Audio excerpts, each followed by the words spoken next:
વિરાટ સ્વરૂપ અથવા વિશ્વરૂપ એ ભગવાન શ્રી કૃષ્ણનું એવું સ્વરૂપ છે જેમાં આખું બ્રહ્માંડ એક સાથે દેખાય છે. ભગવાન કોણ છે? કેવા દેખાય છે? શું હકીકતમાં ભગવાનના 4 હાથ હોય છે? જો ઈશ્વર નિરાકાર છે તો તેમનું કોઈ રૂપ કેવી રીતે હોઈ શકે? ભગવાન વિષ્ણુ, શિવ, રામ, કૃષ્ણ, બ્રહ્માજી આ બધા ભગવાન અને તેમના રૂપ છે, તો આ બધામાં સર્વશક્તિમાન કોણ છે?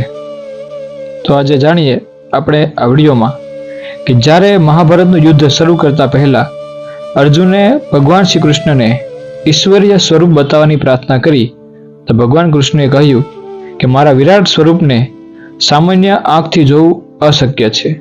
ત્યારબાદ અર્જુનને દિવ્ય દ્રષ્ટિ આપે છે. બાદમાં ભગવાન પોતાનું અપરિમિત બ્રહ્માંડમય સ્વરૂપ બતાવે છે. અર્જુન દ્વારા ભગવાન કૃષ્ણનું વિરાટ સ્વરૂપ જોઈને મંત્રમુગ્ધ બની જાય છે. આપણે બધાએ મહાભારત ટીવી સિરિયલમાં વિરાટ સ્વરૂપ જોયું છે, પરંતુ માત્ર સિરિયલમાં જોવાથી આ સ્વરૂપ સમજવું સંભવ નથી. તો આજના આ વિડીયોમાં આપણે જાણીશું ભગવાનનું વિરાટ સ્વરૂપ. શ્રીમદ ભગવદ્ ગીતાના 11મા અધ્યાય વિશ્વ સ્વરૂપ દર્શન યોગમાં ભગવાન પોતાનું વિરાટ સ્વરૂપ અર્જુનને બતાવે છે. અહીં તમે 8 અલગ અલગ બાબતોમાં અર્જુનને જે જોયું તેનું વર્ણન કર્યું છે. જેમાં પહેલું છે અનંત અદ્ભુત અપરિમિત સ્વરૂપ. અર્જુન જુએ છે તો વિરાટ સ્વરૂપમાં તેમને હજારો માથા, હજારો આંખો, હજારો હાથ, હજારો પગ અને અસંખ્ય મુખો જોવા મળે છે. અને આ બધા જ એક સાથે બ્રહ્માંડમાં એક જ સ્વરૂપમાં સમાવેશ હોય એ રીતે દેખાય છે. નંબર 2, તેજસ્વી અને પ્રકાશમય. અર્જુન જુએ છે તો વિરાટ સ્વરૂપમાં સૂર્ય અને અગ્નિના કરોડો પ્રકાશ કરતાં પણ વધુ તેજ દેખાય છે. ચારે દિશાઓ ચમકી ઉઠી છે. વધારે તેજથી પ્રકાશથી અર્જુન આંધળો થઈ જાય છે. તેટલું તેજ અર્જુનને આ વિરાટ સ્વરૂપમાં દેખાય છે. નંબર 3, દેવ, દાનવ, પ્રાણી, પર્વત બધું એક સાથે.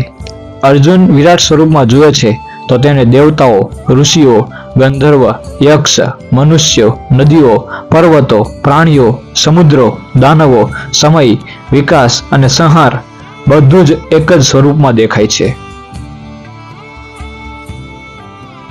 નંબર 4, સૃષ્ટિ, સ્થિતિ, સંહાર ત્રણેય શક્તિઓ. અર્જુન વિરાટ સ્વરૂપમાં જુએ છે તો તેને દેખાય છે કોઈ જીવ જન્મે છે, કોઈ જીવ જીવે છે, તો કોઈ જીવ મૃત્યુ પામે છે. આવી રીતે સૃષ્ટિ, સ્થિતિ અને સંહાર જેવી ત્રણેય શક્તિઓ ભગવાનની આ વ્યવસ્થામાં ચાલી રહી છે. આ બધું જ એક જ સ્વરૂપમાં અર્જુન જુએ છે. ત્યારબાદ 5મું, યુદ્ધના તમામ યોદ્ધાઓ ભગવાનના મોઢામાં પ્રવેશે છે. અર્જુન જુએ છે તો તેને વિરાટ સ્વરૂપમાં ભીષ્મ પિતામહ, ગુરુ દ્રોણાચાર્ય, કર્ણ, જયદ્રથ જેવા મહાયોદ્ધા ખુદ જ ભગવાનના અગ્નિમય મોઢામાં જતા દેખાય છે. એટલે કે આ ઘટના એવું કહેવા માંગે છે કે તેઓનો વિનાશ પહેલેથી જ નિર્ધારિત હતો. ભગવાન અર્જુનને કહે છે, તું તો માત્ર પાત્ર જ છે, સંહાર તો હું જ કરાવું છું. ત્યારબાદ 6, ભયંકર દાંત અને અગ્નિમય મોઢા. અર્જુન જુએ છે તો વિરાટ સ્વરૂપમાં અગ્નિ ઉગ્ર રૂપમાં ફૂંકાતું દેખાય છે. વિશાળ મોઢા, ભયંકર દાંત, તમામ દિશાઓમાં ખુલેલા મોઢા અને મોંની અંદર અગ્નિ જ અગ્નિ દેખાય છે. અર્જુન આ બધું જોઈને ગભરાઈ જાય છે. ત્યારબાદ 7, કાળ સ્વરૂપ, સમય સ્વરૂપ. અર્જુન જુએ છે તો ભગવાનનું વિરાટ સ્વરૂપ જેમાં કાળ સ્વરૂપ દેખાય છે. ભગવાન એ સ્વરૂપમાં કહે છે, હું કાળ છું, હું સંહાર રૂપ છું, હું દુનિયાનો નાશ લાવવા આવ્યો છું. અહીં ભગવાન કૃષ્ણ સમયને પોતાનું સ્વરૂપ તરીકે દર્શાવે છે. આમ અર્જુન ડરી જાય છે. અદ્ભુત, આશ્ચર્ય, ભય આ બધું એક સાથે અનુભવે છે.